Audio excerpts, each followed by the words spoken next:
Praise the lord. అందరికి వందనాలు చెల్లిస్తున్నాను. రాజాతి రాజు, ప్రభులకు ప్రభువు, ఉన్నత సింహాసనం మీద ఆసీనుడైన వాడు, దేవాది దేవుడైన దేవుని యొక్క పాదాల చెంత చేరి మీ అందరికీ యేసుక్రీస్తు పేరట శుభాలు తెలియజేస్తున్నాను. ఆయన యొక్క కృపలు, దీవెనలు, ఆశీర్వాదాలు మీ మీద మెండుగా కుమ్మరించబడును గాక. దేవుడు గొప్ప దేవుడు. ఆయన యొక్క ఆయన యొక్క సన్నిధికి వచ్చిన వారిని ఆయన దీవించు దేవుడు. యెహోవా నా విజ్ఞాపన ధ్వని ఆలకించి ఉన్నాడు.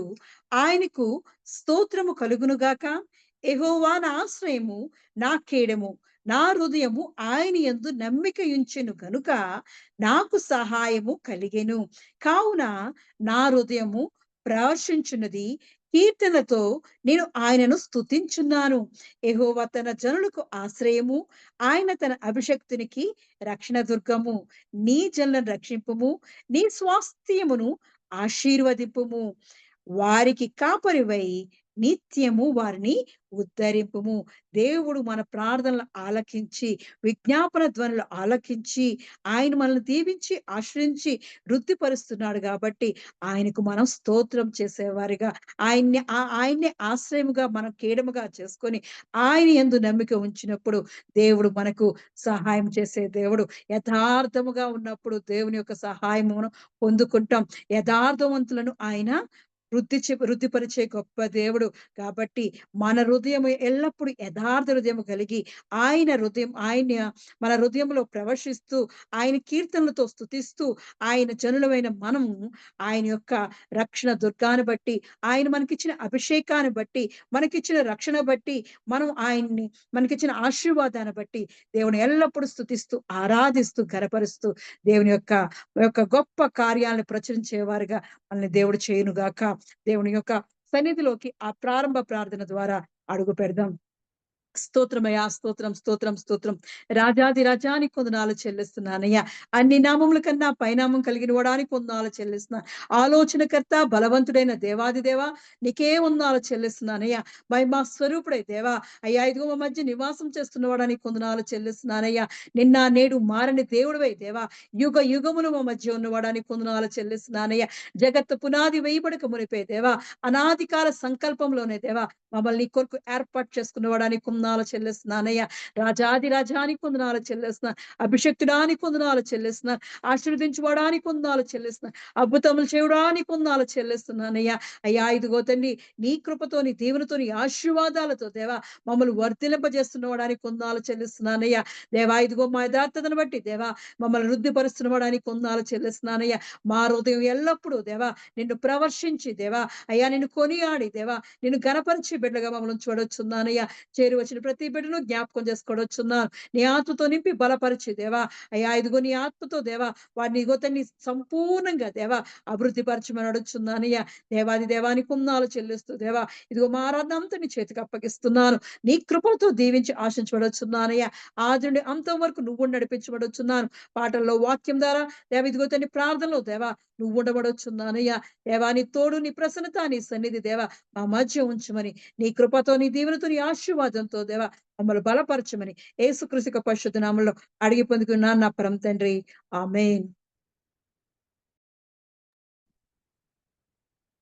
తాను శక్తులు లయం లయము హల్లెలూయా హోసన్నా హల్లెలూయా హల్లెలూయా ఆమేన్ ఆమేన్ ఆమేన్ హల్లెలూయా హోసన్నా హల్లెలూయా హల్లెలూయా ఆమేన్ హల్లెలూయా హోసన్నా హల్లెలూయా హల్లెలూయా ఆమేన్ యేసునామము జయం జయము సాతాను శక్తులు లయం లయము యేసునామము జయం జయము సాతాను శక్తులు లయం లయము హల్లెలూయా హోసన్నా హల్లెలూయా హల్లెలూయా ఆమేన్ హల్లెలూయా హోసన్నా హల్లెలూయా హల్లెలూయా ఆమేన్ అన్ని నామముల కన్నా పైనామము యేసుని నామము ఎన్ని తరములకైనా ఘనపరచదగిన క్రీస్తేసు నామము. స్తోత్రమయ్యా, స్తోత్రమయ్యా. రాజాధిరాజానికి వందనాలు చెల్లిస్తున్నా. అన్ని నామముల కన్నా దేవా పైనామం కలిగిన వాడానికి వందనాలు చెల్లిస్తున్నానయ్యా. ఎన్ని తరములకైనా దేవా నీ నామముకే మహిమ ఘనత చెల్లిస్తున్నానయ్యా. నీ పరిశుద్ధ నామాను బట్టే దేవా అయ్యా ఇదిగో తండ్రి నీకే కృతజ్ఞతాస్తుతులు చెల్లిస్తున్నామయ్యా. అవునయ్యా, యేసు నామములో దేవా జయముందయ్యా. అయ్యా నీ నామములో దేవా మాకు విజయం ఉందయ్యా. అయ్యా ఇదిగో నీ నామాన్ని బట్టి మేము దేవా ఇదిగో తండ్రి దేవాని సన్నిధిలో దేవా స్తుతిస్తున్నప్పుడు దేవా మాకు విజయాన్ని దయచేస్తున్నవాడా నీకే ఉందాలు చెల్లిస్తున్నానయ్యా. మా పాపాల నుండి విడిపించి దేవా అయ్యా నీ జీవం ఇచ్చిన వాడా నీ కొందనాలు చెల్లిస్తున్నానయ్యా. అయ్యా ఇదిగో నిత్య నరకాగ్నిలోకి దేవా మేము పడిపోకుండా దేవా మాకు నిత్య జీవించిన వాడా నీ నామాన్ని బట్టే దేవా నీకే కృతజ్ఞతాస్తులు చెల్లిస్తున్నానయ్యా. అయ్యా అభిషక్తుడానికి కొందనాలు చెల్లిస్తున్నాను, పరిశుద్ధుడానికి కొందనాలు చెల్లిస్తున్నాను. నిత్యము నివాసి అయి మా మధ్య ఉన్నవాడా నీకే ఉందాలు చెల్లిస్తున్నానయ్యా. మా శరీర వ్యాధులను దేవా అయ్యా మా కన్యలు కష్టాలను దేవా అయ్యా మా నిరాశ నిస్పృహలో దేవా నీవు మాకు తోడుగా ఉన్న దేవా నజరేయుడైన యేసు నామములో దేవా మాకు తోడుగా ఉన్నవాడా నీకు వందనాలు చెల్లిస్తున్నానయ్యా. మహాగణుడవయ్యా, మహోన్నతుడైన దేవాది దేవా నీకే వందనాలు చెల్లిస్తున్నానయ్యా. మాకున్న సమస్త బాధల నుండి దేవా అయ్యా విడుదల దయచేసిన వాడా నీకే వందనాలు చెల్లిస్తున్నాను. మా విమోచకుడానికి వందనాలు చెల్లిస్తున్నాను. గొప్ప దేవుడానికి వందనాలు చెల్లిస్తూ దేవా అయ్యా నీ నామానికి దేవా మహిమ ఘనత చెల్లిస్తున్నానయ్యా. దేవాది దేవా ఇదిగో తండ్రి ఈ లోక అంధకార శక్తులతో దేవా అయ్యా ఇదిగో తండ్రి ఎదిరించే శక్తి గల నామాన్ని దేవా ఏస్తున్నామాని దేవా మాకు దయచేసిన వాడానికి కొందనాలు చెల్లిస్తున్నానయ్యా. అయ్యా ఎంత మంచి దేవుడో దేవా నీ నామాన్ని పట్టుకొని మేము ప్రార్థన చేసినప్పుడు దేవా గొప్ప కార్యాలు చేసే దేవుడు అయ్యా.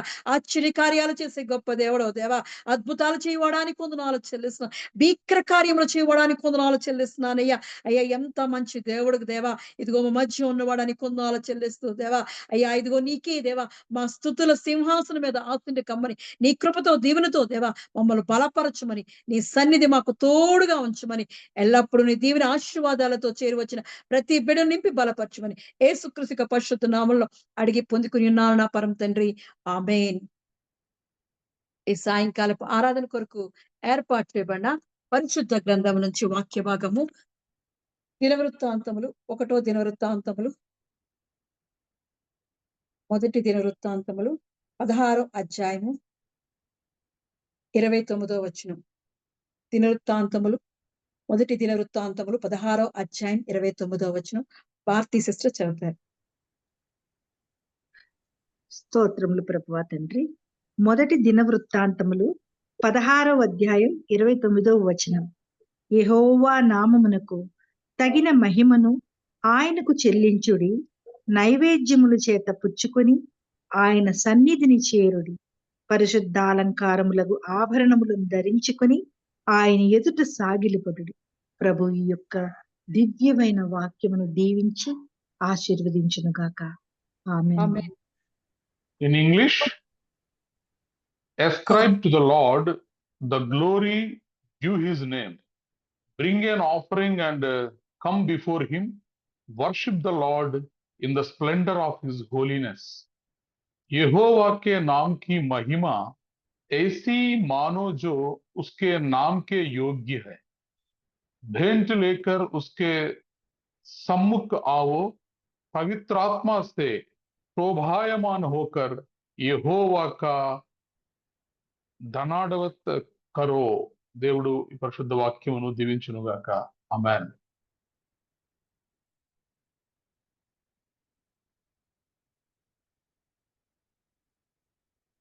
మ్యూట్ లో ఉన్నాం. ఈ సాయంకాలపు ఆరాధన కొరకు దేవుడు ఏర్పాటు చేసిన పరిశుద్ధ గ్రంథం నుంచి మొదటి దినవృత్తాంతముల గ్రంథం 16వ అధ్యాయం 29వ వచనాన్ని చదువుకుందాం. యెహోవా నామమునకు తగిన మహిమను ఆయనకు చెల్లించుడి, నైవేద్యములు చేత పుచ్చుకొని ఆయన సన్నిధిని చేరుడి, పరిశుద్ధ అలంకారములకు ఆభరణములు ధరించుకొని ఆయన ఎదుట సాగిలపడుడి. దేవుడి పరిశుద్ధ వాక్యాన్ని దీవించి ఆశ్రయించి మన వెనుకల్లో దేవుడు మనతో మాట్లాడుగాక. చిన్న ప్రార్థన ద్వారా దేవుని సన్నిధిలోకి వెళ్దాం. స్తోత్రమయ్యా! స్తోత్రం, స్తోత్రం, స్తోత్రం, స్తోత్రం. రాజాధి రాజానికి వందనాలు చెల్లిస్తున్నానయ్యా. అయ్యా ఇదిగో ఇంతవరకు మా స్తుతి ఆరాధనలో నువ్వు ఉన్నవాడానికి వందనాలు చెల్లిస్తూ, అయ్యా ఇదిగో నీ ముఖ దర్శనం చేస్తుండగా దేవా, నీవు మాతో మాట్లాడబడుచున్నానయ్యా. నీ స్వరాన్ని వినిపించబడుచున్నానయ్యా. అయ్యా ఇదిగో తండ్రి వినుచున్న ప్రతి ఒక్క హృదయాల్లో దేవా, నీ ఆత్మను కుమ్మరించబడుచున్నాను. నీ దేవా నీ ఆత్మ అభిషేకంతో నింపబడుచున్నానయ్యా. అయ్యా ఇదిగో విత్తుతున్నవాడు నువ్వేనందుకు వందనాలు చెల్లిస్తున్నానయ్యా. అయ్యా విత్తిన ప్రతి గింజను దేవా, అయ్యా ఇదిగో తండ్రి బహుగా ఫలింపచేయబడుచున్నానయ్యా. అయ్యా ఇదిగో తండ్రి నీ కృపలో దయలో దేవా, ప్రతి బిడ్డను వర్ధిలింపజేసి వారి హృదయాలకు కావాల్సిన దేవా ఆత్మీయ ఆహారంతో నింపి తృప్తిపరిచి నువ్వు బలపరచబడుచున్నానయ్యా. రాజా ఇదిగో తండ్రి దేవా ఇదిగో తండ్రి ఎన్నికలేని నన్ను జ్ఞాపకం చేసుకోవచ్చున్నానయ్యా. నీ కృపతో నన్ను ఎంతవరకు బలపరిచినవాడా. అయ్యా ఇదిగో తండ్రి నీ స్వరాన్ని నాకు దాయిచ్చమడొచ్చున్నాను. నీ పరిశుద్ధ ఆత్మ అభిషేకంతో దేవా, అయ్యా ఏడింతల ఆత్మ అభిషేకంతో నన్ను నింపి దేవా, నీ కొరకు దేవా, దేవా ఇదిగో బలమైన పాత్రగా నన్ను వాడుకోమని, నీ సహాయం నాకు అనుగ్రహించమని, నీ సిలువ చాటు నన్ను భద్రపరిచి కాచి కాపాడమని యేసుక్రీస్తు యొక్క పరిశుద్ధ నామములో అడిగి పొందుకుని ఉన్నాను నా పరమ తండ్రి. ఆమేన్. ఈ సాయంకాలపు ఆరాధన కొరకు విచ్చేసిన ప్రతి ఒక్కరికి నా హృదయపూర్వక వందనాలు చెల్లిస్తున్నాను. దేవుడు గొప్ప దేవుడు. గొప్ప కార్యాలు చేసే దేవుడు. ఆయన యొక్క ఆశ్చర్య కార్యాలు చేసినప్పుడు, ఆయన మన జీవితాల్లో అద్భుతాలు చేసినప్పుడు ఆయనకి మనం కృతజ్ఞతాస్తుతులు చెల్లిస్తూ ఉన్నాం. అలాగే ఇక్కడ మనం ఈరోజు చూసినప్పుడు మొదటి దినవృత్తాంతముల గ్రంథం 16వ అధ్యాయం 29వ వచనంలో చూసినప్పుడు మరి ఇక్కడ యెహోవా నామమునకే తగిన మహిమను ఆయనకు చెల్లించుడి, నైవేద్యములు చేతపుచ్చుకొని ఆయన సన్నిధిని చేరుడి, పరిశుద్ధ అలంకారములకు ఆభరణములను ధరించుకొని ఆయన ఎదుట సాగిలపడుడి అని దావీదు భక్తుడు రాస్తున్న కీర్తన ఇది. ఎందుకోసం అంటే దావీదు చాలా దేవుని యందు ఆసక్తి కలవాడు. దేవుని స్తుతించాలని, దేవుణ్ణి ఎల్లప్పుడూ ఘనపరచాలని, దేవునితో కొనసాగాలని దేవుని యొక్క ఆశ కలిగిన దావీదు. ఎక్కడ చూసినా కీర్తనలు చూస్తే దావీదు ఎల్లప్పుడూ దేవుణ్ణి స్తుతిస్తూ, ఆరాధిస్తూ, దేవునికి కావాల్సిన ఆ ఘనతని, మహిమను ఆరోపిస్తూనే ఎల్లప్పుడు ఆయన కీర్తనలన్నీ రాశాడు. అంటే దేవుణ్ణి ఎంతగా స్తుతించేవాడు అంటే, దేవుడు ఆ స్తుతి, ఆరాధన విన్నప్పుడు దావీదుని ఎంతగానో దేవుడు దీవించి ఆశీర్వదించాడు. అటువంటి దేవునికి మనం ఎల్లప్పుడూ దేవుడు మన జీవితాల్లో చేసిన ఆశ్చర్య కార్యాలకు, మేలులకు, ఉపకారములకు ఆయనకి ఎల్లప్పుడూ కృతజ్ఞతాస్తుతులు చెల్లిస్తుంటే దేవుడు ఆశీర్వదించే దేవుడు. యెహోవా నీవు ఆశీర్వదించిన ఎడల అది ఎన్నటికీ ఆశీర్వదింపబడిగా ఉంటది. దేవుడు ఎప్పుడైతే ఆశీర్వదిస్తుంటాడో అది ఎప్పటికీ ఆశీర్వాదంగానే ఉంటది కాబట్టి మనం ఆశీర్వాదాన్ని పొందుకున్నప్పుడు అది శాశ్వతమైన ఆశీర్వాదంగా ఉంటున్నప్పుడు మనం దేవుడికి ఎల్లప్పుడూ కృతజ్ఞతాస్తుతులు చెల్లిస్తూ ఉండాలి. దావీదుని ఎప్పుడైతే దేవుడు చక్కగా మరి రాజుగా చేశాడో, దావీదు పురానికి ఆ ఇజ్రాయిల్‌కి యూదాలకి అందరికీ దావీదుని రాజుగా ఏర్పాటు చేసిన తర్వాత దావీదు తను తనేం చేశాడంటే మొట్టమొదటగా దేవుని యొక్క మందసాన్ని తీసుకొస్తున్నాడు. దేవుని యొక్క మందసాన్ని ఒక మంచి గుడారంలో పెట్టాలని, దేవుణ్ణి ఏర్పాటు చేయాలని తన ఆశ. ఎప్పుడు దేవుని యందు ఆశ. దేవునితో ఎలాగైనా దేవునితో అనుసంధానం కలిగి ఉండాలి. అనుబంధం కలిగి ఉండాలి. అది ఎలా ఎలా అని దేవునికి తన ప్రేమను వ్యక్తపరుస్తూనే ఉండేవాడు. ఒకటి కాదు అనేక రకాలుగా దేవుడికి తన యందు ఉన్న ఆసక్తిని చూపించేవాడు. తన యందున్న ప్రేమను చూపించేవాడు. అందుకే దావీదును దేవుడు ఎంతగానో దీవించాడు. ఎత్తైన కొండకి ఎక్కించాడు. అయినా దావీదు ఊరుకోవట్లేదు. దావీదు ఎల్లప్పుడూ స్తుతిస్తూనే, ఆరాధిస్తూనే ఉండేవాడు. అందుకే మనం ఆరాధించేవారుగా ఉండాలి. దేవునికి మహిమ ఆరోపించేవారుగా ఉండాలి. దేవునికి ఘనత ఆరోపించేవారుగా ఉండాలి.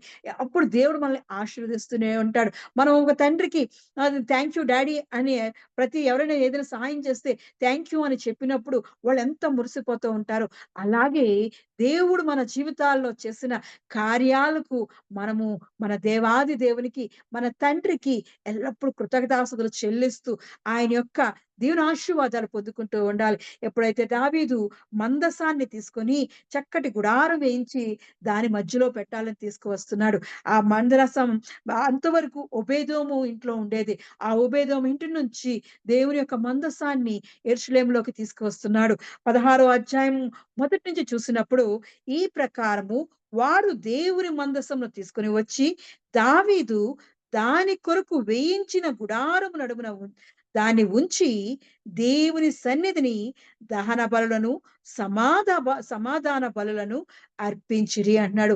అక్కడ ఆ ఓబేదెదోము ఇంటి నుంచి ఎంచక్కా ఆ మందసాన్ని ఊరేగింపుతో చక్కగా తీసుకొచ్చి దావీదు పురమందు మరి అక్కడ ఆ మందసాన్ని ఒక చక్కటి గుడారం వేసి అక్కడ సమాధాన బలులు మరి అర్పణలు అర్పించి దహన బలులు అర్పించి దేవుని సన్నిధిలో మరి అక్కడ దేవుణ్ణి స్తుతిస్తూ రాయించిన ఇది కీర్తన. ఈ కీర్తన మరి చూసినప్పుడు చక్కగా దేవుణ్ణి ఆరాధిస్తున్నాడు. సంతోషంతో సంతోషంతో గెంతులు వేస్తూ, నాట్యము చేస్తూ దేవుని సన్నిధిలో మరి రచించిన కీర్తన ఇది. అక్కడ ఇవంతా మనం చూస్తున్న దేవుడు సంతోషంతో చాలా చాలా రాశాడు గాని, ఆయన సన్నిధికి మనం ఎందుకు ఆరోపించాలి? దేవుని సన్నిధిలో యెహోవా నామమునకు తగిన మహిమను ఆయనకు చెల్లించుడి అంటున్నాడు. ఎందుకంటే దేవుడు చేసిన కార్యాలు కాబట్టి, దేవుడే నాకీ సహాయం చేశాడు కాబట్టి, దేవుడే నా జీవితంలో మరి అద్భుతాలు జరిగించాడు గాబట్టి, ఆయనకి ఈ మహిమ చెల్లుతాది. తగిన మహిమను ఆయనకు చెల్లించుడి. ఆయనకు సరిపోయే మహిమను చెల్లించాలి. ఆయనకు ఆయన్నెంతగా స్తుతించాలో అంతగా స్తుతించాలి అని దావీదు చెప్తున్నాడు. అంటే ఎంత గొప్ప దేవుడండి. తను చేస్తున్న ఈ స్తుతి ఆరాధన కొరకు తను ప్రతిరోజు చేయలేడని యుద్ధానికెళ్తే చేయలేను గాబట్టి నేనెక్కడైనా రాజుల దగ్గర అక్కడ ఉంటున్నప్పుడు నా శత్రువులతో నేను యుద్ధం చేస్తున్నప్పుడు ఇక్కడ దేవుని సన్నిధిలో ఎవరో ఒకరు దేవుని సన్నిధిలో స్తుతించాలని చెప్పి 68 మంది యాజకులను పెట్టాడంట. స్తుతించడానికి, దేవుని స్తుతించడానికి, దేవునికి కృతజ్ఞతాస్తుతులు చెల్లించడానికి 68 సేవకుల్ని, యాజకుల్ని దేవుడి కొరకు ఏర్పాటు చేశాడంట. 37వ వచనం చూసినప్పుడు ఒబేదెదోమును వారి సహోదరులైన 68 మందిని యెదూతును కుమారుడైన ఒబేదెదోమును, హోసాను ద్వారపాలకులుగా నియమించెను. వీళ్ళనందరినీ దేవుని స్తుతించడానికి 68 మందిని ఏర్పాటు చేసుకున్నారంట. అంతే కాకుండా ఉదయ అస్తమయములందు అనుదినమున నిత్యమైన దహనబలి అర్పించుటకు ప్రతిరోజు ఉదయము, సాయంత్రము అనుదినము అర్పణగా స్తుతి ఆరాధన చేయడానికి యాజకుల్ని ఏర్పాటు చేసుకున్నారట. వారేం చేయాలంటే యెహోవా కృప నిత్యము ఉండునని ఆయనను స్తుతి చెయ్యుటకే కేవలం వాళ్ళు ఆడ నించొని యెహోవా కృప నిత్యము ఉండును. యెహోవా కృప నిత్యము ఉండును అని దేవుని స్తుతిస్తూ ఉండాలంట. అంటే దేవుని స్తుతించుట అనేది ఆ దావీదుకి ఎంత ఆసక్తితో ఉందో చూస్తున్నాం కదా! దేవునికి సరిపోయే మహిమను, దేవునికి తగిన మహిమను ఆరోపించండి. ఆయనకి ఏ తక్కువ చెయ్యొద్దు. ఆయన స్తుతి ఆరాధనలో దేవునికి కృతజ్ఞతాస్తుతులు చెల్లించట్లో ఆయనకి ఎల్లప్పుడూ స్తుతి ఆరాధన, స్తుతి నైవేద్యాలను చెల్లించడంలో ఎటువంటి తగ్గింపు కలగకుండా, ఎటువంటి లోటు రాకుండా ఆయన్ని స్తుతించే విధంగా మరి యాజకులను కూడా ఏర్పాటు చేశాడు. అందుకే అంటున్నాడు మరి ఆయనకు యెహోవా నామమునకు తగిన మహిమను ఆయనకు చెల్లించుడి అంటున్నాడు. దేవునికే మహిమ చెల్లించాలి. ఎస్క్రైబ్ గ్లోరీ టు గాడ్ అంటున్నాడు దేవుడు. ఎంత గొప్ప దేవునికి స్తుతి ఆరాధన చేస్తే దేవుడు యొక్క ప్రభావాన్ని మనం ఆరోపిస్తుంటే దేవుడు మనల్ని ఆశీర్వదించే దేవుడు. కీర్తనలు 29 అధ్యాయం 2వ వచనంలో అంటాడు. కీర్తనల గ్రంథము 29 అధ్యాయము 2వ వచనంలో కూడా యెహోవా నామమునకు చెందవలసిన ప్రభావమును ఆయనకు ఆరోపించుడి అంటున్నాడు. దేవునికి మన స్తుతి ఆరాధనలన్నీ దేవునికే చెందాలి. ఈ లోకంలో ఉన్న వాటికి కాదు. మన శక్తి బట్టి కాదు. మన బలాన్ని బట్టి కాదు. మనం చేస్తున్న కార్యాల బట్టి కాదు. మనం చేస్తున్న మంచి క్రియలను బట్టి కాదు. దేవుని కృప వల్లనే, దేవుని యొక్క సన్నిధి మనకు తోడై ఉండడం వల్లే మనము ఇలా సజీవ లెక్కలో ఉన్నాం. అందుకే అంటాడు సజీవులే కదా! నిన్ను స్తుతిస్తారని. దేవుణ్ణి స్తుతించే వారిగా, దేవుని ఆరాధించే వారిగా మనల్ని ఇంకా సజీవులుగా ఈ భూమి మీద మనం ఉంటున్నామంటే దేవుని కృపే. అందుకే యెహోవా నీ కృప నిత్యము ఉండునని తన సేవకులను పెట్టి ఆ పాట స్తుతి చేయిస్తున్నాడు. అంతేకాకుండా దేవునికి తగిన మహిమను చెల్లించుడి అంటున్నాడు. యెహోవా నామమునకు చెందవలసిన ప్రభావమును ఆయనకు ఆరోపించుడి. అంతేగాని నీ నీ పట్ల ఏదో సాయం చేసిన మనుషులకు కాదు. నీ పట్ల జాలి చూపించిన మనుషులకు కాదు. నీ పట్ల దయ చూపించిన మనుషులకు కాదు. దేవునికే ఆరోపించాలి. ఎందుకంటే నీకు సహాయం చేయడానికి దేవుడే వారి మనసులో దూరి వారికి సహాయం చేసేవారిగా చేశాడు కాబట్టి, నీ యందు జాలి చూపించమని, నీ యందు దయ చూపించమని, నీ యందు కరుణా కటాక్షాలు చూపించమని దేవుడే వారి హృదయాలను నీ వైపు తిప్పాడు. మరి సామెతల గ్రంథంలో అంటాడు కదా! యెహోవా చేతిలో రాజుల హృదయం నీటి కాలువలే ఉన్నది అంటున్నాడు. నీ వైపు తిప్పడానికి, నీ యందు జాలి పడ్డానికి, నువ్వు ఆ పని కంప్లీట్ చేయడానికి దేవుడే నీకు ఆ శక్తి ఇచ్చాడు. కాబట్టి ఆయనకు చెందవలసిన మహిమను ఆయనకే చెందించండి. ఆయనకే ఆరోపించండి.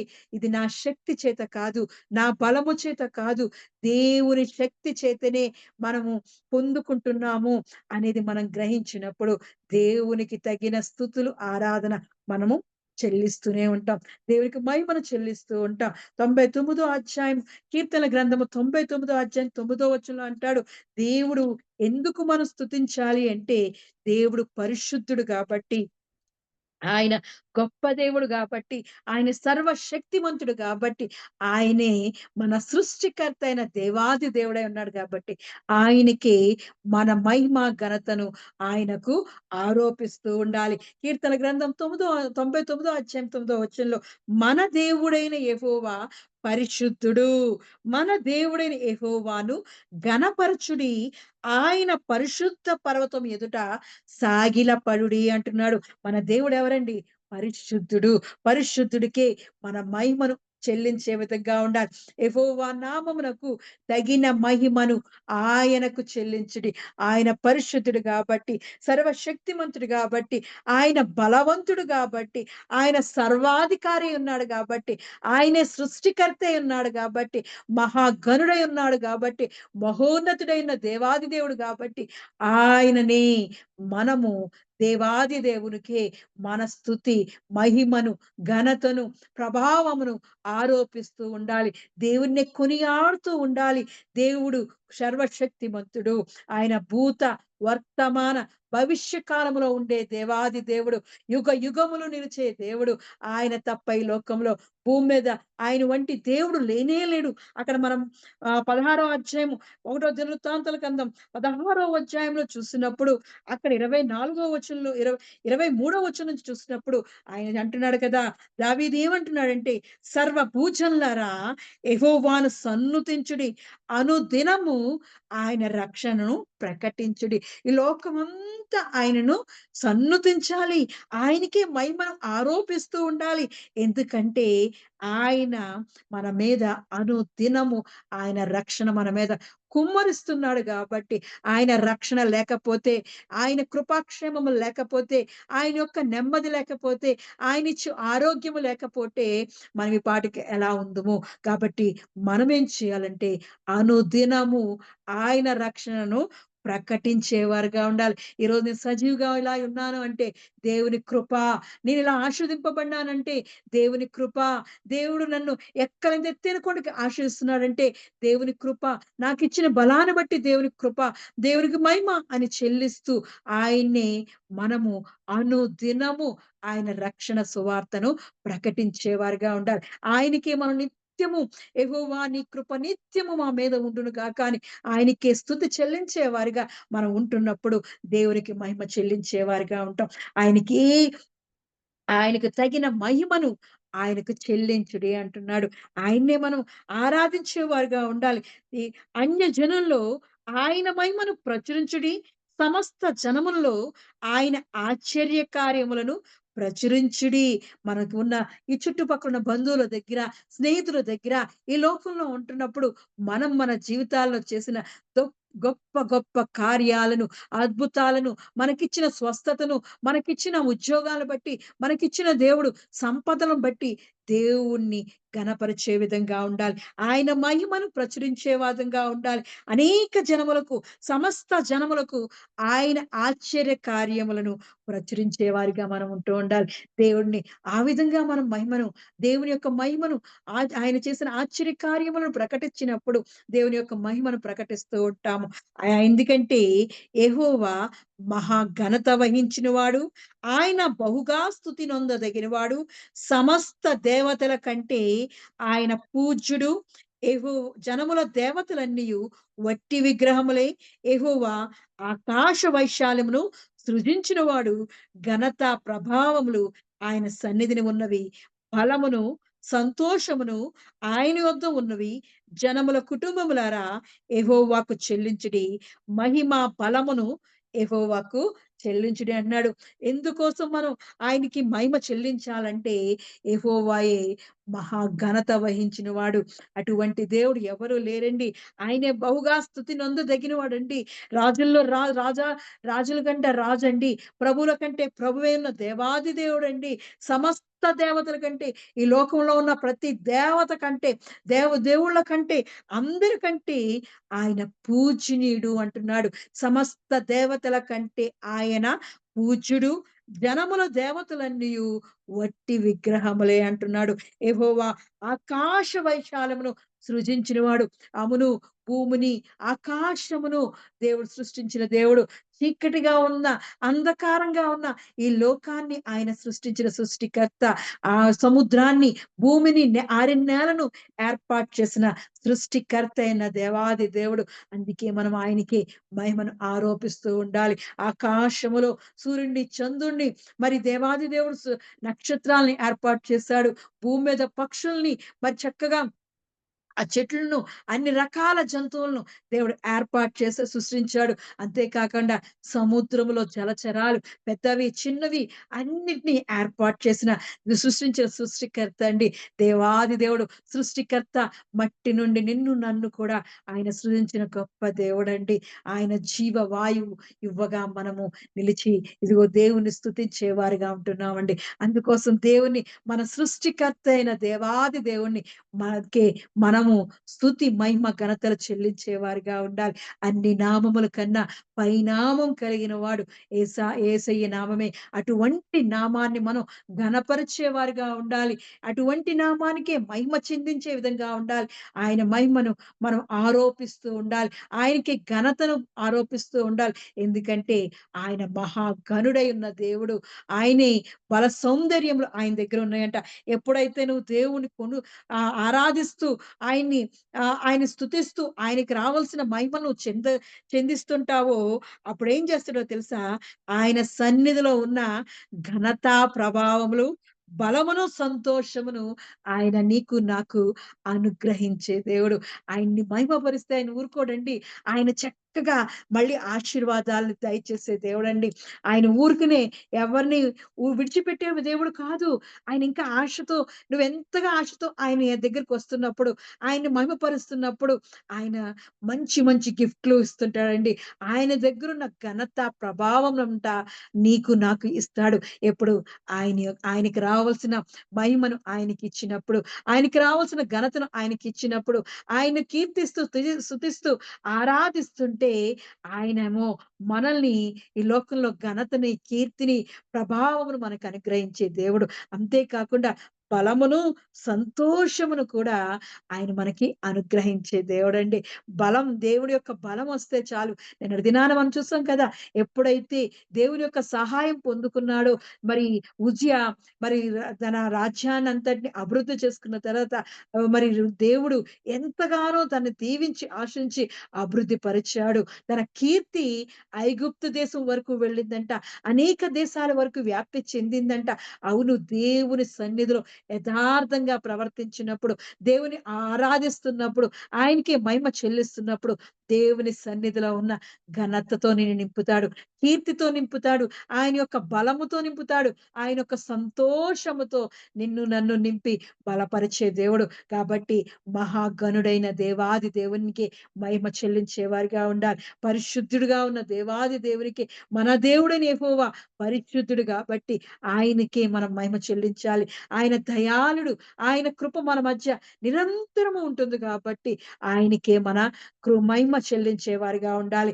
మరి యెహోవా నామమునకు తగిన మహిమను చెల్లించుడి. మరి రెండోది చూసినప్పుడు నైవేద్యములు చేతపుచ్చుకొని ఆయన ఆయన సన్నిధిని చేరుడి.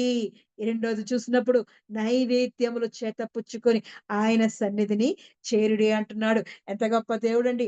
మనము దేవునికి మహిమ చేస్తే దేవుని యొక్క మహిమతోటి, ఘనతతోటి, ఆయన యొక్క బలముతోటి, ఆయన యొక్క సంతోషంతో మనల్ని దీవించి ఆశ్రయించే దేవుడు. మరి నైవేద్యములు చేతపుచ్చుకొని ఆయన సన్నిధికి వెళ్ళినప్పుడు అప్పుడు దేవుడు ఇంకెలా దీవిస్తాడు? ఆయన మనల్ని ఎలా ఆశీర్వదిస్తాడు అనేది మనం ఇప్పుడు చూద్దాం. బ్రింగ్ అన్ ఆఫరింగ్ అన్నాడు. ఏ ఆఫరింగ్ దేవుని దగ్గరికి ఖాళీ చేతులతో వెళ్ళకూడదు. దేవునికి మన స్తుతి నైవేద్యములు తీసుకొని ఆయన సన్నిధికి రమ్మంటున్నాడు. 100వ కీర్తన చూస్తున్నప్పుడు కీర్తనల గ్రంథం 100వ కీర్తన చూస్తే కృతజ్ఞత అర్పణలు చెల్లించుచు ఆయన గుమ్మములో ప్రవేశించుడి. కీర్తనలు పాడుచు ఆయన ఆవరణములో ప్రవేశించుడి. ఆయనను స్తుతించుడి. ఆయన నామమును ఘనపరచుడి. ఏం తీసుకురమ్మన్నాడు? మనల్నేమి కానుకలు కాదండి అడుగుతున్నది. కృతజ్ఞత అర్పణలు, మరి సమాధాన బలులు, దహన బలులు. మరి ఎప్పుడైతే దేవుని యొక్క మందసాన్ని తీసుకొచ్చి దావీదు గుడారములో పెట్టి దాన్ని చక్కగా ఏం చేస్తుందంటే దేవుని సన్నిధిలో దహన బలులను, సమాధాన బలులను అర్పిస్తున్నాడండి.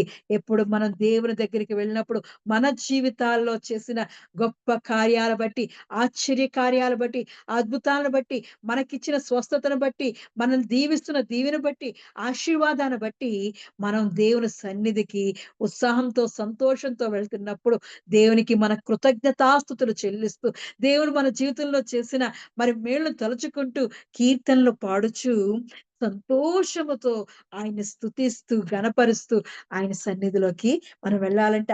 స్తుతి నైవేద్యము తీసుకొని మనం ఆయన సన్నిధిలోకి వెళ్ళినప్పుడు దేవుడు మనల్ని దీవించే ఆశించే దేవుడు. యెహోవా దయాళుడు. ఆయన కృప నిత్యముండును. ఆయన సత్యము తరతరములు ఉండంట.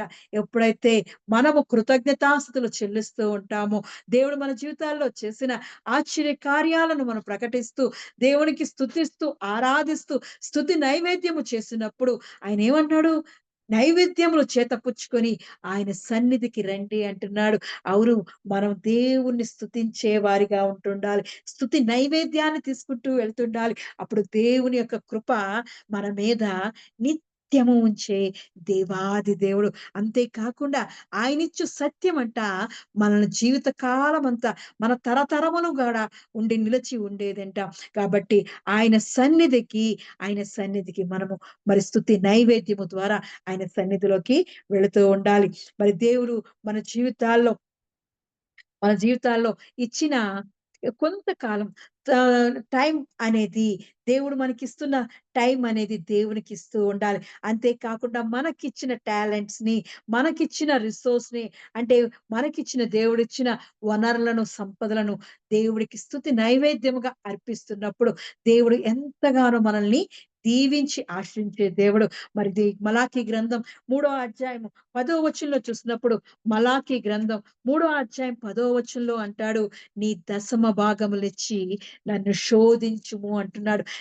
నా మందిరంలోకి నువ్వు ఇదిగో నీకిచ్చిన వనరులో నుంచి, నీకిచ్చిన సంపదలోంచి నువ్వు 10వ వంతు తీసుకువచ్చి నన్ను శోధించినప్పుడు ఆకాశవాకిండ్లు పట్టజాలనంత విస్తారముగా నిన్ను దీవిస్తానంటున్నాడు.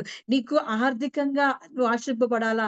అయితే దేవుడికంట నీకిచ్చిన దానిలోంచి దేవునికి 10వ వంతు ఇచ్చి నువ్వు ఐశ్వర్యవంతుడిగా మారవచ్చు. మరి చూస్తున్న 3వ అధ్యాయం 10వ వచనంలో అంటున్నాడు, నా మందిరములో ఆహారం ఉండునట్లు 10వ భాగమంతయు మీరు నా మందిరపు నిధిలోనికి తీసుకుని రండి. దీన్ని చేసి మీరు నన్ను శోధించిన ఎడల నేను ఆకాశవాకిండ్లు విప్పి పట్టజాలనంత విస్తారముగా దీవెనలు కుమ్మరించెదనని సైన్యములకు అధిపతియగు యెహోవా సెలవిచ్చుచున్నాడండి. అవును. నువ్వు ఆర్థికంగా ఎదగాలి. నేను ఆర్థికంగా బలపడాలి. ఐశ్వర్యవంతుడిని అవ్వాలని ఆశగా ఉంటే నీకిచ్చిన సంపదలో, నీకిచ్చిన వనరులో, నీకిచ్చిన దానిలో దేవునికి పదో వంతు ఇచ్చినప్పుడు, దేవుడిని శోధించినప్పుడంట, పదో వంతు ఇస్తే దేవుడిని శోధించిన యెడల దీని చేత మీరు నన్ను శోధించిన యెడల అంటున్నారు. దేవుడికిస్తే చాలండి. ఆ పదో వంతు ఇచ్చినప్పుడు దేవుడన్నాడు, "నీ కొరకు నేను ఆకాశ వాకిండ్లు ఇప్పేస్తాను. పట్టజాలంతో విస్తారంగా నీ మీద దీవెన అనే వర్షాన్ని కుమ్మరిస్తాను. నీ గిన్నె నిండి పొర్లింపజేస్తాను" అంటున్నాడు. దేవుడికిచ్చి మనం ఆశీర్వాదం పొందుకుంటూ ఉండాలి. దేవుని సన్నిధికి వెళ్తున్నప్పుడు మనకిచ్చిన దానిలోంచి దేవుడికి మనం ఇచ్చినప్పుడు దేవుడు ఎంతగానో ఆశీర్వదించి దీవించే దేవుడు. అంతే కాకుండా మనకిచ్చిన టైంలో దేవుడు మనకి ప్రతిరోజు 24 అవర్స్ ఇస్తాడు. ఆ 24 అవర్స్‌లో మరి దేవుని కొరకు మనం ఇవ్వాల్సింది ఎంత టైమో అని ఆలోచించుకోండి. పదో వంతు ఇస్తే చాలు. దేవుడు నీకు ఆయుష్ ఇస్తాడు, ఆరోగ్యం ఇస్తాడు, బలం ఇస్తాడు. కాబట్టి దేవుడికి మనం ఇచ్చే స్తుతి నైవేద్యాలు మన ద్వారా మనం బతికున్నందుకు దేవుడికి ఏమిస్తున్నాము? మన స్తుతి నైవేద్యము పట్టుకొని ఆయన సన్నిధికి రమ్మంటున్నాడు. నైవేద్యములు చేత పుచ్చుకొని ఆయన సన్నిధికి రండి అంటున్నాడు. అవును. మనకి దేవుడిచ్చిన 24 రోజుకి 24 గంటల్లో దేవుడికి మరి ఇస్తే దేవుడు ఎంతగానో మనకి ఆయుష్‌ను, ఆరోగ్యాన్ని, బలాన్ని అనుగ్రహించే దేవుడు. అటువంటి స్తుతి నైవేద్యాన్ని మనకిచ్చిన టైంని దేవుడు చాలా విలువైన టైం అండి. ఇప్పుడు ఈ క్షణం అయిపోతే మళ్ళా ఆ క్షణం రాదు. మనకి ఆ క్షణం అనేది చాలా ఇంపార్టెంట్ కాబట్టి దేవుని కొరకు ఆ టైంను మనం ఏర్పాటు చేసుకొని, దేవుని కొరకు మనం ఆరాధన చేసినప్పుడు, అక్కడ ఆ టైంలో దేవుని స్తుతించినప్పుడు, దేవుని కీర్తించినప్పుడు, దేవుని మహిమపరిచినప్పుడు దేవుడు ఎంతగానో ఆశీర్వదించి దీవించే దేవుడు. అంతే కాకుండా మనకిచ్చే టాలెంట్స్ ద్వారా కూడా దేవునికి స్తుతి నైవేద్యం చేయవచ్చు. నైవేద్యం అర్పించవచ్చు. కాబట్టి దేవుడు మనకిస్తున్న టాలెంట్స్ ఎన్నో ఉంటాయి. పాటలు పాడే టాలెంట్ ఉంటది. ప్రార్థన చేసే టాలెంట్ ఉంటది. మరి ఎన్నో రకాలుగా వాక్యం చదవడం, వాక్యం ప్రకటించడం, సాక్ష్యాలు చెప్పడం, లేదంటే ఇతరులకి మనకు తెలిసిన దేవుని వాక్యాన్ని ప్రకటించడం. మరి లేదా దేవుని మనకిచ్చిన దానిలోంచి సహాయం చేయడం. మంచి మంచి క్రియల ద్వారా దేవుడు మనకిచ్చిన మరి టాలెంట్స్ ద్వారా దేవుడిని ఘనపరిచేవారుగా మనం ఉండాలి. దేవుడి కొరకు వాడబడుతూ ఉండాలి. నీకు చక్కని స్వరం ఇచ్చాడా? దేవుని కొరకు స్తుతించే విధంగా దేవునికి స్తుతి నైవేద్యము చెయ్యు. లేదా దేవుడు నిన్ను మంచిగా వాక్యాన్ని ప్రకటించే ఇచ్చాడా? అటువంటిదే ప్రకటించే నైవేద్యం దేవునికి అర్పించు. లేదంటే నువ్వు సువార్త ప్రకటించగలిగే దేవుడు ఆశీర్వాదం దయచేసాడా? నువ్వు దేవునికి దేవుని యొక్క వాక్యాన్ని ప్రకటించడం, దేవుని వాక్యాన్ని చెప్పడం, అనేక విధాలుగా సాక్ష్యాలు చెప్పడం ద్వారా దేవుని మహిమపరుస్తూ ఆయనకి నైవేద్యాన్ని అర్పించే విధంగా మనం ఉండొచ్చు. కాబట్టి దేవుడు మనకిచ్చిన టైమ్‌ను, టాలెంట్‌ని, రిసోర్స్‌ని దేవుడి కొరకు స్తుతి నైవేద్యముగా, ఆయన నైవేద్యముగా చేతపుచ్చుకొని ఆయన సన్నిధికి వెళ్ళినప్పుడు దేవుడు మనల్ని ఆశీర్వదించే దేవుడు.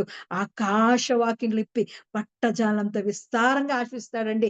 ఇంతే కాదు మనకి తండ్రి అయిన అబ్రాహాం గారు కూడా అండి, అబ్రాహాం గారు కూడా మరి ఎందుకు ఐశ్వర్యవంతుడిగా మారాడు అంటే, తను దేవుడికి అక్కడ మరి యాజకుడిగా వచ్చినప్పుడు, యాజకుడిగా మరి షాలేము రాజుగారు వచ్చినప్పుడు అక్కడ శ్రేష్టమైన దాన్ని అక్కడ అర్పించాడండి. హెబ్రీయులకి రాసిన పత్రిక 13వ అధ్యాయంలో 13 అధ్యాయము 15వ వచనంలో సారీ హెబెలుకి రాసిన పత్రిక దేవునికి మనకు ఉన్న దాంట్లోంచి దేవుడికి అర్పించేవారుగా మనం ఉంటూ ఉండాలి. శ్రేష్టమైన దానిని దేవుని కొరకు అర్పిస్తూ ఉండాలి. మరి చూసినప్పుడు ఆ ఏడో అధ్యాయం 4 వచనంలో అంటాడు కదా! మరి షాలేం రాజు అక్కడికొచ్చినప్పుడు ప్రధాన యాజకుడిగా వచ్చినప్పుడు ఇత ఇతడెంత ఘనుడో చూడుడి, మూల పురుషుడైన అబ్రాహాము అతనికి కొల్లగొన్న శ్రేష్టమైన వస్తువులో 10వ వంతు ఇచ్చాడు. దేవుడు అబ్రాహామును అంతగా ఆశీర్వదించడానికి కారణం అప్పటినుంచే మొదలైంది. తన దగ్గర ఉన్న దానిలోంచి శ్రేష్టమైన దానిని దేవునికి అర్పించాడండి. దేవునికి అర్పించినప్పుడు దేవుడు ఆకాశవాకిండ్లిప్పి పట్టజాలనంత విస్తారంగా ఆశీర్వదించే దేవుడు. నీకున్న టాలెంట్స్‌ని దేవుడికి ఇప్పించిన నువ్వు దేవుడికిచ్చినప్పుడు, నీకున్న టైంను దేవుడికి అర్పించినప్పుడు దేవుడు పట్టజాలనంత విస్తారంగా నిన్ను ఆశీర్వదిస్తాడు. అన్ని విషయాల్లో వర్ధిల్లింపజేస్తాడు. మనము దేవుని కొరకు స్తుతి యాగము చేసేవారిగా ఉండాలి. దేవునికి స్తుతి నైవేద్యం చేసేవారిగా ఉండాలి. అటువంటిగా ఉన్నప్పుడు దేవుడు మనల్ని ఎంతగానో దీవించి ఆశించే దేవుడు. కీర్తన గ్రంథం 96 అధ్యాయం 8 వచనంలో చూసినప్పుడు 96 అధ్యాయం 8 వచనంలో యెహోవా నామమునకు తగిన మహిమ ఆయనకు చెల్లించుడి. నైవేద్యము తీసుకొని ఆయన ఆవరణంలోకి రండి అంటున్నాడు. దేవుడు రమ్మంటున్నాడండి. మీ దగ్గర ఉన్న దానిని, నీ దగ్గర ఏదైతే ఉందో, నీ దగ్గర టైమే ఉందా? అదే దేవునికి ఇవ్వు. నీ దగ్గర టాలెంట్ ఉందా? అదే నైవేద్యంగా దేవుడికి సమర్పించు. లేదా నీకిచ్చిన దానిలో దేవుడిచ్చిన మరి సంపదలో, వనరుల్లో దేవుడికి నైవేద్యంగా అర్పించు. కృతజ్ఞత అర్పణలుగా అర్పించు. దేవుడు నిన్ను ఆశీర్వదించే దేవుడు. దేవుడిని స్తుతించినప్పుడు ఆయన ఎంతగానో ఆయన యొక్క ఘనతను, మహిమను, బలాన్ని, సంతోషాన్ని ఇచ్చిన దేవుడు. మరి దేవునికి మనం దగ్గర నుంచి ఆయనకి స్తుతి నైవేద్యంగా అర్పణగా అర్పించినప్పుడు, కృతజ్ఞత అర్పణలు అర్పించినప్పుడు దేవుడు మనల్ని బహుగా దీవించి ఆశించే దేవుడు. పట్టజాలనంత విస్తారంగా దేవుడు ఆయన దీవెన ఆశీర్వాదాలు మన మీద కుమ్మరించే దేవుడు. శ్రేష్టమైన దానిని దేవుడికి అర్పిస్తూ ఉండాలి. మన శ్రేష్టమైన సమయాన్ని అర్పిస్తూ ఉండాలి. మనకిచ్చిన శ్రేష్టమైన తలాంతును దేవుడికి నైవేద్యంగా అర్పిస్తూ ఉండాలి. అందుకే అంటున్నాడు, దేవునికి మహిమను ఆరోపిస్తూ రండి. నైవేద్యములు తీసుకొని నా యొద్దకు రండి. అప్పుడు దేవుడు నిన్ను ఆశీర్వదించే దేవుడు. బహుగా ఆశీర్వదించే దేవుడు. మరి ఇంకా మూడోది చూసినప్పుడు పరిశుద్ధ అలంకారములకు ఆభరణములు ధరించుకొని ఆయన ఎదుట సాగిలపడు అంటున్నాడు. పరిశుద్ధ అలంకారములు. ఒకటేమో దేవునిని మహిమపరచుడి. దేవునికి మన స్తుతి ఆరాధనలు అర్పించండి, చెల్లించుడి అన్నాడు. అలా అర్పించినప్పుడు దేవుడు యొక్క ఘనత మా ప్రభావంలో దేవుడు మనకు అనుగ్రహిస్తున్నాడు. బలము, సంతోషాన్ని మనకి అనుగ్రహిస్తున్నాడు. అంతేకాకుండా దేవుడికి నైవేద్యములు చేతపుచ్చుకొని ఆయన సన్నిధిని చేరుడి అంటున్నాడు. ఆయన సన్నిధికి మన దగ్గరున్న దానిని తీసుకెళ్ళినప్పుడు దేవుడు ఆకాశవాక్యంలిప్పి పట్టజాలంత విస్తారంగా ఆశీర్వదించే దేవుడు. అంతేకాకుండా మరి పరిశుద్ధ అలంకారములకు ఆభరణాలు ధరించుకొని ఆయన ఎదుట సాగిలు పడితే దేవుడు ఏమిస్తాడో తెలుసా? దేవుడికి మనం పరిశుద్ధ అలంకారములంటే దేవుడు ప్రతిష్ఠితములకు ఆభరణములంట. ఆభరణములు స్ప్లెండర్ ఆఫ్ హోలీనెస్. ఎందుకంటే మన దేవుడు పరిశుద్ధుడు. యెహోవా మన దేవుడైన యెహోవా పరిశుద్ధుడు. కాబట్టి మనము పరిశుద్ధంగా దేవుడిని ఆరాధించాలి. అది మన హృదయపూర్వకముగా మన పూర్ణ హృదయముతో, పూర్ణ బలముతో ఆయన్ని ఆరాధించే వారిగా ఉండాలి. అలా ఆరాధిస్తున్నప్పుడు దేవుని యొద్దకు మన పరిశుద్ధ హృదయాన్ని, ప్రతిష్ఠితమైన హృదయాన్ని దేవునికి ధరించుకొని ఆయన ఎదుట సాగిలపడుతూ ఉండాలి. అలా సాగిలపడినప్పుడు దేవుడు మనల్ని ఎంతగానో దీవించి ఆశీర్వదించే దేవుడు. అంతేకాకుండా 96 అధ్యాయం 9 వచనంలో అంటున్నాడు కదా! పరిశుద్ధ అలంకారములు ధరించుకొని యెహోవాకు నమస్కారము చేయుడి. సర్వ పూజనులారా ఆయన సన్నిధిని వణుకుడి. మనం ఏ విధంగా కృతజ్ఞతార్పణలు చెల్లించాలి? ఆయనకి ఏ విధంగా కృతజ్ఞతాస్తుతులు చెల్లించాలంటే అని మనకి దావీదు నేర్పిస్తున్నాడు. పరిశుద్ధ అలంకారాలు ధరించుకోవాలంట. పరిశుద్ధ అలంకారాలంటే కీర్తనల గ్రంథం 24 అధ్యాయం, కీర్తనల గ్రంథం 24 అధ్యాయం 4 వచనంలో అవి ఎలా ఉంటాయో కూడా దేవుడు దావీదు మనకి తెలియజేస్తున్నాడు. వాక్యము ద్వారా తెలియజేస్తున్నాడు. దావీదు కీర్తన 24 అధ్యాయము 4 వచనంలో మరి పరిశుద్ధ అలంకారములు అంటే వ్యర్థమైన దాని యందు మనసు పెట్టకయు, కపటముగా ప్రమాణము చేయకయు, నిర్దోషమైన చేతులను, శుద్ధమైన హృదయమును కలిగి ఉండువాడే. ఎవరండి? ఎటువంటి అలంకారాలంటే మంచి మనసు కావాలంట. వ్యర్థమైన దాని యందు ఈ లోకం వైపు మన మనసు పెట్టకుండా పరిశుద్ధమైన దాని యందే మన మనసు పెట్టినప్పుడు, ఎందుకంటే మన దేవుడు పరిశుద్ధుడు, పవిత్రుడు, మహాగణుడైన దేవాది దేవుడు కాబట్టి ఆయనని ఆరాధించుచున్న మనము కూడా, మన హృదయము కూడా ఈ లోకంలో ఉన్న వ్యర్థమైన వాటి యందు ఆశ పెట్టకుండా, మనసు పెట్టకుండా దేవుని యందు పరిశుద్ధత కలిగి, మరి దేవుని యొక్క పరిశుద్ధమైన మనసుతో దేవుణ్ణి ఆరాధించేవారుగా ఉండాలి. పరిశుద్ధ అలంకారములు అంటే మంచి మనస్సు, పరిశుద్ధమైన మనస్సు కలిగి దేవుని సన్నిధిలో ఆరాధించేవారుగా ఉండాలి. అంతేకాకుండా కపటముగా ప్రమాణము చేయక, ఇది మనం అంటాం ఎవరికైనా మనం ప్రమాణాలు చేయకూడదు. ఎవరికి ప్రమాణం చేయకూడదు. ఎందుకంటే అది దేవుని చిత్తమైతే జరుగును అని మనము చెప్తూ ఉండాలంట. మరి అపోస్తలుడైన పౌలు చెప్తాడు కదా! మరి ఫిలిప్పీయులకు రాసిన పత్రికలో అంటాడు. అయి దేవుని చిత్తమైతే ఈ కార్యము జరుగును. దేవుని చిత్తమైతే ఇది జరుగును అని మనం అంటూ ఉండాలి. కాబట్టి మనం కపటమైన ప్రమాణాలు చెయ్యకూడదు. ఇదిగో నేనే చేస్తాను. ఇది నీకు నేను జరిగిస్తాను అనే ప్రమాణాలు మనం చేయకూడదు. మన చేతనైనంత వరకు మనం చేసి, మిగతాది దేవుని చిత్త ప్రకారము దేవుని చిత్తానికి లోబడి ఉండేవారిగా మన మాటలు ఉంటూ ఉండాలి. మరి రెండోది కపటంగా ప్రమాణం చేయకయు, నిర్దోషమైన చేతులను నిర్దోషమైన చేతులు కలిగి ఉండాలంట. మన చేతుల ద్వారా పాపము చేసి ఉండకూడదు. అటువంటి పరిశుద్ధ అలంకారములు ధరించుకొని దేవుని సన్నిధికి మనం సాగిలపడుతూ ఉండాలి. ఒకటి వ్యర్థమైన దాని యందు మనసు పెట్టకయు, కపటముగా ప్రమాణం చేయకయు, నిర్దోషమైన చేతులు, శుద్ధమైన హృదయమును కలిగి ఉండువాడే దేవుణ్ణి ఆరాధించువాడంట. అటువంటి వాడు యెహోవా వల్ల ఆశీర్వాదమునొందును. తన రక్షకుడైన దేవుని వలన నీతిమత్వం పొందునంట. ఎవరైతే దేవుణ్ణి ఆ పరిశుద్ధ అలంకారములు ధరించుకొని దేవుని ఎదుట సాగిలపడుతున్నారో, దేవుడి యొక్క ఆశీర్వాదాన్ని పొందుకునే వారిగా ఉంటారంట. తన రక్షకుడైన దేవుని వలనంట, దేవాది దేవుడి వలనే తనకు రక్షణ కలుగుతాది. నీతిమత్వం కలుగుతాది. ఎప్పుడైతే నీతిమత్వం అంటే నీతిగల రాజ్యంలోకి మనకు వారసత్వం కలుగుతుంటది. అవును, పరిశుద్ధ అలంకారములు మన మనసును దాచుకుంటూ ఉండాలి. మన నోటిని పాపము చేయకుండా కాపాడుకుంటూ ఉండాలి. మన చేతులు నిర్దోషంగా ఉండాలి. ఎటువంటి పాపము చేయకుండా దేవునికి, ఎందుకంటే మన చేతుల ద్వారా మనకిచ్చిన దానిని దేవుని దగ్గరికి సమర్పిస్తున్నాం గాబట్టి, నైవేద్యములు చేత పుచ్చుకొని అంటున్నాడు గాబట్టి, మన చేతుల ద్వారా మనం దేవునికి అర్పిస్తున్నాం గాబట్టి, ఆ చేతులు నిర్దోషంగా ఉండాలి. శుద్ధమైన హృదయము కలిగి ఉండాలి. ఇవి పరిశుద్ధ అలంకారములు. ఇవి ధరించుకొని వెళుతున్నప్పుడు, దేవుని ఆరాధిస్తున్నప్పుడు శుద్ధ హృదయం కలిగి, మరి పరిశుద్ధ అలంకారములు ధరించుకొని దేవుని ఆరాధిస్తుంటే, దేవుని యొక్క ఆశీర్వాదం మన మీద నిండుగా, మరి దేవుడు కుమ్మరించే దేవుడు. ఆయన ఆశీర్వదిస్తే ఆశీర్వాదంగా ఉంటది.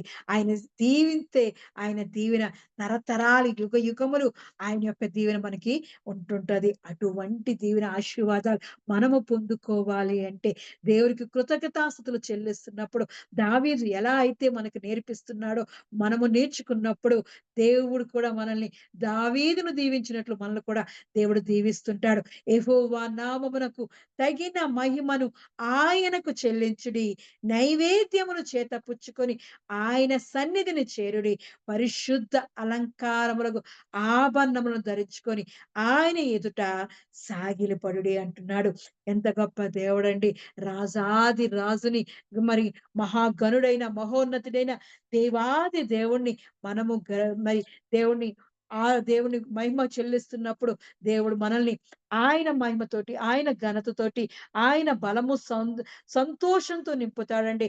మన దేవుడు ఆయనకి నైవేద్యము చెల్లించినప్పుడు, మనకున్న టైంని, టాలెంట్స్‌ని, మనకున్న వనరులను దేవుడికి అర్పించినప్పుడు, దేవాది దేవుడు ఆకాశవాకిండ్లు విప్పి పట్టజాలనంత విస్తారంగా ఆశీర్వదించే దేవుడు.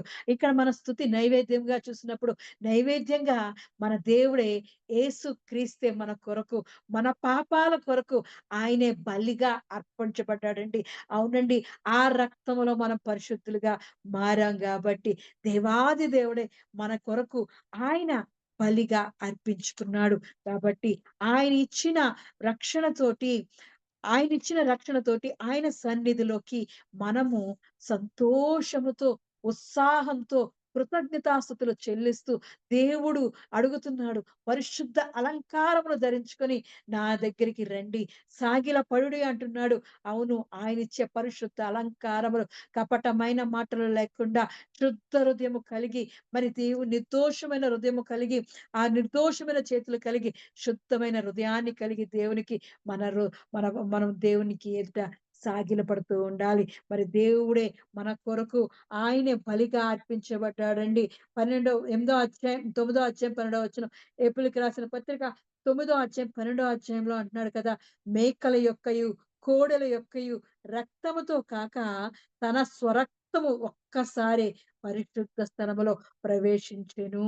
దేవుడే మన కొరకు నిర్దోషిగా అర్పించుకొనిన క్రీస్తు యొక్క రక్తము నిర్జీవ క్రియలను విడిచి జీవగల దేవుణ్ణి సేవించుటకు మీ మనస్సాక్షిని ఎంతో ఎక్కువగా శుద్ధి చేయును అంటున్నాడు. అవును, మనకి శుద్ధ హృదయం కావాలంటే, మనకి నిర్దోషమైన చేతులు కావాలంటే, కపటమైన ప్రమాణాలు చేయకుండా ఉండాలంటే, మరి వ్యర్థమైన దాని యందు మనసు పెట్టకుండా ఉండాలంటే, దేవుడే మనల్ని ఆయనిచ్చిన పరిశుద్ధమైన నిత్యుడుగు ఆత్మ ద్వారా తన్ను తాను దేవునికి నిర్దోషిగా అర్పించుకున్న యేసు క్రీస్తు యొక్క రక్తము నిర్జీవ క్రియలను విడిచి, అవునండి, మన జీవితంలో ఉన్న ఇగో ఈ పరిశుద్ధ అలంకారాలు మనం ధరించుకోవాలంటే యేసుక్రీస్తు యొక్క రక్తంలో మనం పరిశుద్ధపరచబడుతూ ఉండాలి. వ్యర్థమైన మనస్సును కడుగుకోవాలి యేసుక్రీస్తు రక్తంలో. మన నిర్దోషమైనగా మన చేతులను కడుక్కుంటూ ఉండాలి. శుద్ధ హృదయముగా యేసుక్రీస్తు యొక్క పరిశుద్ధ రక్తంలో మనల్ని కడుక్కున్నప్పుడు దేవుడు మనలో ఉన్న నిర్జీవ క్రియలను తీసివేసి ఆయన జీవగల దేవుని సేవించుటకు మన మనస్సాక్షిని ఎంతో ఎక్కువగా శుద్ధి చేసే దేవుడండి. అవును, దేవాది దేవుడే మనల్ని శుద్ధి చేసి, శుద్ధ హృదయాన్ని దయచేసి, ఆయన సన్నిధిలో పరిశుద్ధ అలంకారములతో ఆయన సన్నిధిలో సన్నిధిలో మరి మన నైవేద్యాన్ని, మన మహిమను దేవునికి ఆరోపించే వారిగా దేవుడే మనల్ని శుద్ధి చేస్తున్నాడండి. యేసుక్రీస్తు రక్తంలో మరి కడగబడిన ప్రతి ఒక్కరిలో దేవుని యొక్క కార్యం జరుగుతుంటది కాబట్టి, దేవుని మనం హృదయపూర్వకంగా మనం ఆయన్ని మహిమపరుస్తూ ఉండాలి.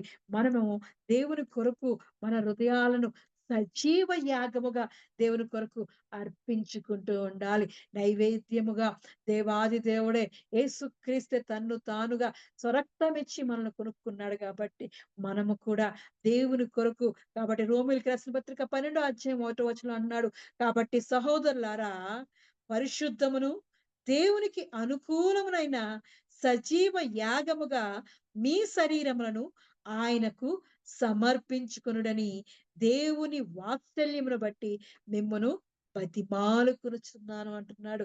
అవును, దేవునిలో పరిశుద్ధ రక్తములో, యేసుక్రీస్తుని యొక్క పరిశుద్ధ రక్తములో కడుగబడిన మనం అందరము యేసుక్రీస్తు యొక్క మనం ఎలా ఉండాలంట? పరిశుద్ధులమైన మనము సజీవ యాగముగా దేవునికి స్తుతి నైవేద్యంగా మనల్ని మనం అర్పించుకుంటూ ఉండాలి. దేవుడు మనకిచ్చిన గొప్ప రక్షణ బట్టి అనుదినము ఆయన రక్షణను ప్రకటించు వారిగా ఉండాలి. దేవుడి యొక్క గొప్ప ఆ దేవుడికి మన మహిమ ఘనతలు ఆరోపించినప్పుడు, దేవుడికి యెహోవా నామమునకు తగిన మహిమను ఆయనకు చెల్లించుడి అంటున్నాడు. ఎప్పుడైతే దేవునికే మన మహిమను చెల్లిస్తామో, దేవుడు ఘనత, ప్రభావమును, బలమును, సంతోషమును ఆయన అనుగ్రహించే దేవుడండి. మరి దేవునికి స్తుతి నైవేద్యముగా సజీవ యాగముగా మన శరీరాలను దేవునికి అర్పించినప్పుడు, దేవుడు ఆకాశవాకిలు విప్పి పట్టజాలంత విస్తారంగా ఆశీర్వదించే దేవుడు. మరి దేవుడు దేవునికి పరిశుద్ధ అలంకారములు ధరించుకొని ఆయన సన్నిధికి వెళ్ళినప్పుడు దేవుని యొక్క ఆశీర్వాదము నిత్యము మన మీద దేవుడు కుమ్మరించు దేవుడు కాబట్టి, దేవునికి మనము కృతజ్ఞతాస్తుతులు ఏ విధంగా చెల్లించాలో మనకి నేర్పిస్తున్నాడు. సమస్త దేశములారా నా యొద్దకు రండి, యెహోవాకు ఉత్సాహధ్వని చేడి, సంతోషముతో యెహోవాను సేవించుడి, గానము చేయుచు ఆయన సన్నిధికి రండి, యెహోవాయే దేవుడని తెలుసుకొనుడి. ఆయనే మనల్ని పుట్టించెను, ఆయన మనము ఆయన వారము, మనము ఆయన ప్రజలము, ఆయన మేపు గొర్రెలము, కృతజ్ఞతార్పణ చెల్లించుచు ఆయన గుమ్మములో ప్రవేశించుడి, కీర్తనలు పాడుచు ఆయన ఆవరణలో ప్రవేశించుడి, ఆయనను స్తుతించుడి, ఆయన నామమును ఘనపరచుడి. యెహోవా దయాళుడు, ఆయన కృప నిత్యముండును, ఆయన సత్యము తరతరములు ఉండును. దేవుడి పరిశుద్ధ వాక్యాన్ని దీవించి ఆశించును గాక. ఆమేన్. ఆమేన్. ప్రభు నేర్పిన ప్రార్థన. పరలోకమందున్న మా తండ్రి, నీ నామం పరిశుద్ధపరచబడును గాక, నీ రాజ్యము వచ్చును గాక, నీ చిత్తము పరలోకమందు నెరవేరునట్లు భూమి యందు నెరవేరును గాక. మాకు కావలసిన ఆహారం మాకు దయచేయము. మా రుణస్థులను మేము క్షమించిన ప్రకారము మా రుణములను క్షమించుము. మమ్మల్ని శోధనలోకి తేక కీడు నుండి తప్పించుము. ఎందుకనగా రాజ్యము, బలము, మహిమ నిరంతరము నీవే ఉన్నావు తండ్రి. ఆమేన్. ఇప్పుడు మన పరమ తండ్రి అయిన దేవుని ప్రేమ, కుమారుడైన యేసుక్రీస్తు కృపై, పరిశుద్ధాత్మ యొక్క నిత్య అన్యోన్య సహవాసము సదాకాలము మనకు, ప్రార్థన చేయబడిన అంశములకు, ఈ ఆరాధనలో పాల్గొన్న ప్రతి కుటుంబమునకు, తెహిలా సంఘమునకు, నూతన సంవత్సరపు వాగ్దానములకు, విత్తబడినటువంటి వాక్యమునకు, సాయి ఉద్యోగమునకు, సుధాకర్ ఆరోగ్యమునకు, రేవతి యొక్క క్షేమమునకు, ఇజ్రాయేలు క్షేమమునకు, భారతదేశం యొక్క క్షేమమునకు సదాకాలము తోడయండి నడిపించునుగాక. ఆమేన్. ఆశీర్వాదములు తీసుకుందాం. యెహోవా నిన్ను ఆశీర్వదించి నిన్ను కాపాడునుగాక. యెహోవా నీకు తన సన్నిధిని ప్రకాశింపజేసి నిన్ను కరుణించునుగాక. యెహోవా నీ మీద తన సన్నిధి కాంతి ఉదయింపజేసి నీకు సమాధానము కలుగజేయునుగాక. ఆమేన్. ఆమేన్. ఆమేన్. Praise the lord. అందరికీ వందనాలు.